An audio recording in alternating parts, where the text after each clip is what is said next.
இன்றைக்கி நம்ம simple and டேஸ்டியாக சக்கரவள்ளி கிழங்கு வச்சு ஒப்பிட்டு தாங்க செய்ய போகிறோம். வாங்க அதை எப்படி செய்கிறதுன்னு பார்க்கலாம். ஃபஸ்ட் நம்ம சக்கரவள்ளி கிழங்கை வேக வச்சுட்டு இந்த மாதிரி மசிச்சு எடுத்துக்கலாம். இப்போ இதில் 1 கப்பு கோதுமை மாவு, கொஞ்சமாக உப்பு சேர்த்துக்கோங்க.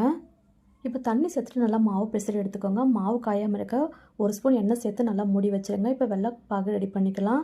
1 கப்பு வெல்லம் சேர்த்துக்கோங்க. வடிகட்டி எடுத்துக்கோங்க கரைஞ்சி வந்த உடனே. இப்போ இதில் 1 கப்பு தேங்காய் துருவல் சேர்த்துக்கோங்க.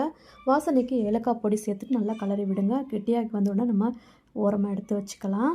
இப்போ நம்ம மாவு ரெடி பண்ணிக்கலாம்.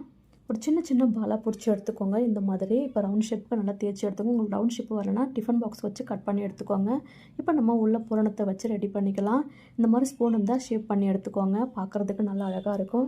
இப்போ நம்ம தவா சூடு பண்ணிவிட்டு எண்ணெய் சேர்த்துட்டு இப்போ 2 பக்கமும் நல்லா வேக வச்சு எடுத்துக்கோங்க எண்ணெய் சேர்த்து.